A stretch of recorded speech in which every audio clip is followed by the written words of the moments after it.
আসসালামু আলাইকুম বন্ধুরা, আপনারা আশা করি ভালো আছেন। আমি এখন যেই জায়গাটি দেখাচ্ছি সেটা হচ্ছে গ্রিনভিল, সাউথ ক্যারোলাইনা। আমরা 4th of জুলাইয়ের আগের দিন, মানে জুলাই মাসের 3 তারিখে আমরা সেখানে গিয়েছিলাম। আমি কিছু আপনাদের সাথে শেয়ার করার চেষ্টা করছি আর কি। তো গ্রিনভিল, সাউথ ক্যারোলাইনা হচ্ছে আমার এলাকা থেকে 3-3.5 ঘন্টার ড্রাইভ। মানে আমি থাকি জর্জিয়াতে, আর সাউথ ক্যারোলাইনা হচ্ছে আমেরিকার 50টি রাজ্যের মধ্যে একটি রাজ্য। তার সাথে জর্জিয়া এবং নর্থ ক্যারোলাইনার বর্ডার আছে।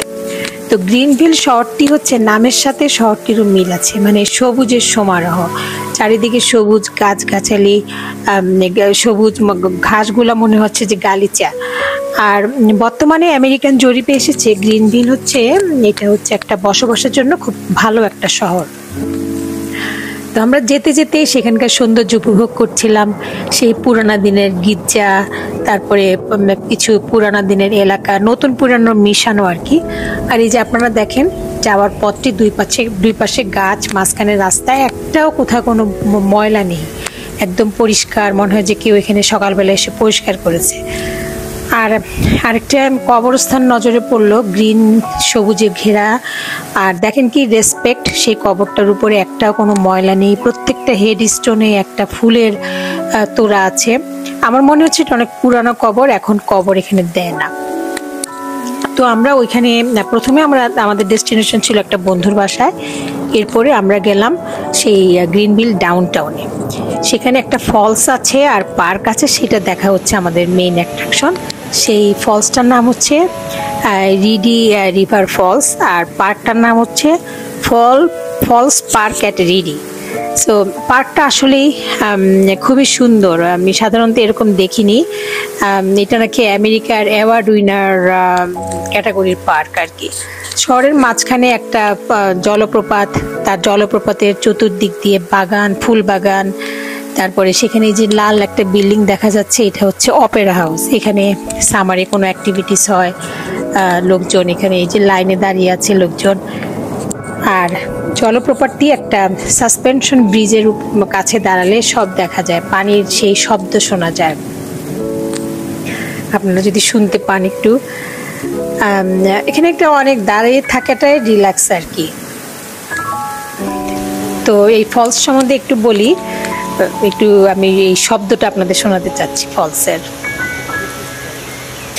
আচ্ছা, এটা হচ্ছে রিডি, হচ্ছে একটা নদীর নাম। সেই নদীটা একটা আসলে বাঁধ দেওয়া আর জাস্ট প্রবাহিত হয়েছে, এবং অল্প অল্প করে পানি একটু একটু করে মনে হয় যে পরে ফাইনালি একটা জলপ্রপাতের মতো পাহাড়ের উপর থেকে নিচে যেয়ে পড়ে আর কি। এই যে আপনারা দেখেন বাঁধগুলা দেখা যাচ্ছে। তারপরে বাঁধের উপরে হচ্ছে সাসপেনশন ব্রিজ, মানুষ ওখানে যে হাঁটতে পারে। এই যে এখানে যেতে যেতে তারপরে এই পানিটা নিচে এসে ফলসে এসে পড়ে আর কি।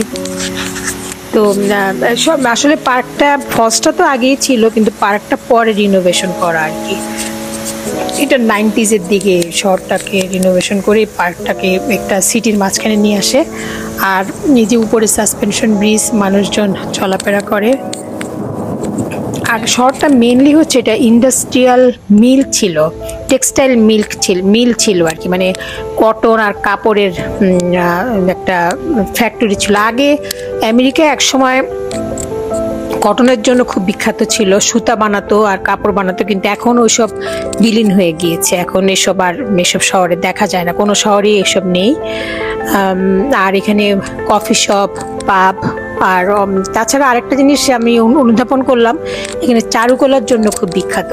সেখানে মিউজিয়াম অফ আর্ট আছে, পেন্টিং স্কুল আছে, পেন্টের শপ আছে। আর শহরটা একটা বুটিক শহর টাইপ, এখানে স্টোরগুলোও সব বুটিক স্টোর, ইন্ডিভিজুয়াল স্টোর। তারপরে এই যে সবাই ফ্যামিলি লাইফ এনজয় করছে,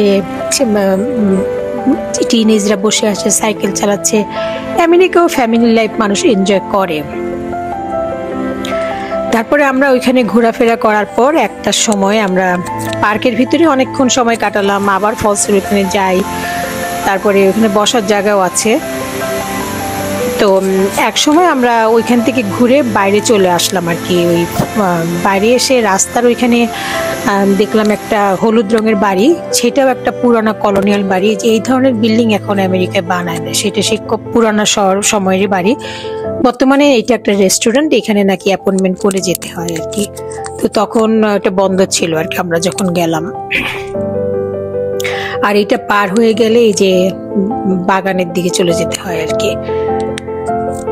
তারপরে এই যে দেখেন এখানেও কিছু শপ, দোকান, কিছু বসার জায়গা আছে, মানুষজন বসে আছে। আসলে ফলসটা এখানে কাছেই, তো হেঁটে ওখানে যাওয়া যায় আর কি। তারপরে যে রাস্তার পাশে ডাউনটাউন গ্রিনভিলে এখানে গাছগুলা সবুজের সমারোহ, এবং সেই গাছগুলা হলুদ রঙের লাইট দিয়ে মোড়ানো আর কি। আর এই যে রাস্তাটা তখন অনেক রাত হয়ে গিয়েছিল, একটু বন্ধ, মানে কিছু দোকান টোকান হয়তো বন্ধ হয়ে গিয়েছিল। তারপরে কত সুন্দর একটা এরিয়া। আর আমরা 4th of July আগের দিন দেখে বোনাস একটা ফায়ার ওয়ার্কস পেলাম। তো আপনারা ফায়ার ওয়ার্কসটা এনজয় করেন, আর প্লিজ সাবস্ক্রাইব মাই চ্যানেল। আর ভালো লাগলে লাইক কমেন্ট দিতে ভুলবেন না। আবার দেখা হবে কোনো সময় কোনো কিছুতে। আল্লাহ হাফেজ।